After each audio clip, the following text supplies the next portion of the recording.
The winter of 1932 was one of the coldest in living memory, and in a small farmhouse in Ohio, there was no coal left in the bin. The father had been out of work for 14 months.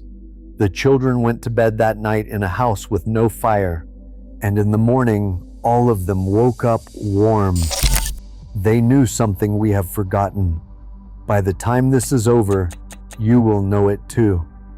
Number 9 on this list is the trick that kept whole families alive through nights cold enough to freeze the water in the kitchen bucket. Number 5 is the one that saved more lives than any of the others, and also took more lives than any of them, depending on who used it. And number 2 is so simple that when you hear it, you will wonder why no one ever taught it to you. These were the years when 1 in 4 men had no work and a sack of coal cost more than a family could spare. This is how they stayed warm anyway. They didn't have much, but they knew how to make it last. Number 9, the heated stone in the bed. Before anyone climbed under the quilts, a flat river stone or a brick was set on the back of the wood stove to soak up heat for an hour. Then it was wrapped in an old flannel shirt or a scrap of wool and carried to the foot of the bed. The children pressed their cold feet against it. By the time the warmth faded near midnight, they were already asleep, and the body heat under the blankets did the rest. A single stone cost nothing. It could be used every night of the winter of 1931 and the winter after that, and it never wore out. Number 8, the one warm room. In good times, a family used the whole house. When the money ran out, they closed it down to a single room. Doors were shut, gaps stuffed with rags, and the entire family ate, worked, and slept in the room with the stove. Heating one room instead of 6 meant a sack of coal lasted 4 times as long. The parlor sat dark and freezing behind a closed door from December to March. Nobody minded. Warmth was worth more than space in those years, and the family that crowded into one room together at least had each other close. Number 7, newspaper, the poor family's insulation. A thick layer of newspaper does almost as much as a wool blanket, and during the Depression, newspaper was the one thing a poor household still had. Men out of work lined their coats with it before walking miles to look for a job. Mothers tucked sheets of it between the quilt and the sheet on every bed. It went under rugs, packed into the cracks around window frames, and stuffed inside thin shoes. The homeless men who slept on park benches in the winter of 1933 called the newspapers that covered them by a bitter name.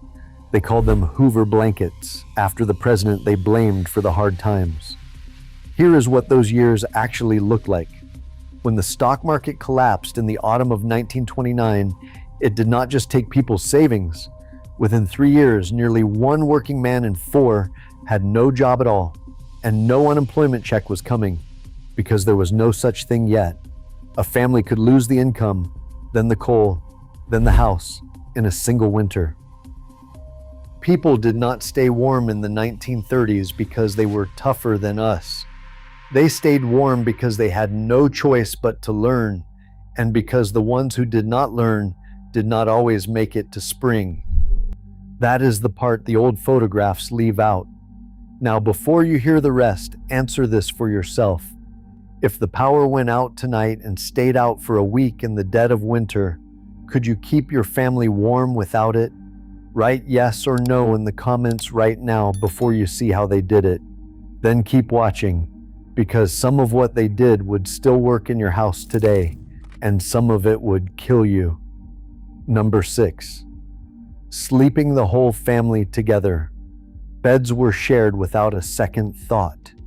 3 or 4 children slept in one bed, parents in another, sometimes everyone in the same room. 2 small bodies under a pile of quilts generate real heat and hold it. Grandparents were given the spot closest to the stove and the most blankets because the old feel the cold first and worst.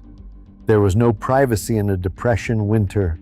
There was survival, and survival meant bodies close together under whatever covering the family owned.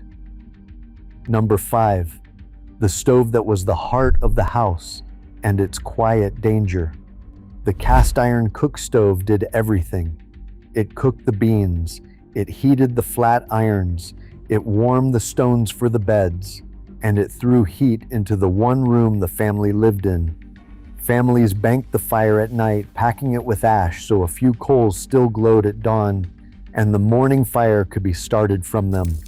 But this is the trick that cut both ways. Desperate families with no coal burned whatever they could find: corn cobs, twisted newspaper, scrap wood, sometimes furniture. And in sealed-up rooms with poor chimneys, the same fire that kept them warm filled the air with a poison they could not see or smell.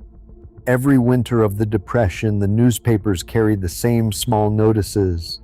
A family found in the morning, the fire still warm, the people gone. They stayed warm.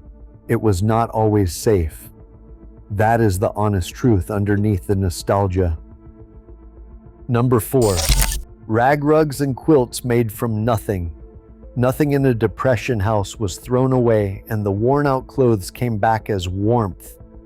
Flour sacks, outgrown dresses, the good parts of a coat too far gone to wear. All of it was cut into strips and braided into thick rugs that sealed the cold coming up through the floorboards, or pieced into quilts, heavy enough to hold heat all night. A single quilt might hold a piece of every shirt a family had worn out in 5 years. The women worked on them by lamplight after the children were asleep. Warmth in those houses was something you made with your hands out of the things you already had. Let me tell you about one of those children. There is a man who was a boy in West Virginia in the winter of 1934 in a coal town where the mine had cut back to 2 days a week. He remembered his mother heating a brick on the stove every single night and wrapping it in the same worn towel. He remembered the whole family in one room, the windows stuffed with rags, his grandmother in the warm corner. And he remembered the morning the family 3 houses down was not so lucky with their fire. He did not remember those years as charming. He remembered them as cold and frightening and held together by a mother who knew exactly what she was doing. That is the difference between remembering the Depression and romanticizing it. Number 3, hot food is heat from the inside. A bowl of something hot does more than feed you. It warms you from the center, and it costs almost nothing. Through the worst winters, mothers kept a pot of bean soup or cornmeal mush moving on the back of the stove from morning to night. A child coming in from the cold was handed a warm bowl before anything else. The stove that cooked it heated the room at the same time, so nothing was wasted. They understood something simple. It is easier to warm the person than to warm the whole house, and a hot supper in the belly carries a child through a freezing night better than another blanket. Number 2, curtains, quilts, and the trick with the windows. Most of a home's heat escapes through the windows, and Depression families knew it. At nightfall, they hung quilts or heavy blankets over every window and doorway to trap the day's warmth inside. In the morning, on the south side of the house, those coverings came down so the low winter sun could pour in and warm the room for free. Up went the blankets again at dusk. It cost nothing but the work of doing it, and it could mean the difference between a room you could sit in and a room you could not. So simple that no one teaches it now, and so effective that people are quietly rediscovering it every time the heating bill climbs. Number 1, each other. When all of it was added up, the heated stones, the closed-off rooms, the newspaper, and the shared beds, what actually carried families through the coldest years America ever faced was that they faced them together. No one sat alone in a cold room. The whole family pooled its warmth, its blankets, and its small tricks into the one room with the fire, and they got through the night as one. A family that has nothing but each other still has the one thing that holds heat better than coal. That was the real secret, and it is the one we have come closest to losing. So could you do it? Look back at what you answered at the start. If the heat went out for a week this winter, you now know more than you did 10 minutes ago. A heated stone at the foot of the bed, one warm room instead of 6, newspaper in the cracks and quilts over the windows, the family close together through the worst of the night. None of it needed a wire or a switch or a bill in the mail. It is also true that those years were harder and more dangerous than any photograph makes them look, and the people who lived through them never once called them the good old days. They were the hard years. They didn't have much, but they knew how to make it last, and that's worth remembering.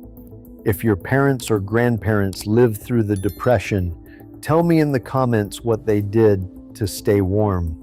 I want to know which of these your family still remembers. Subscribe and turn on notifications.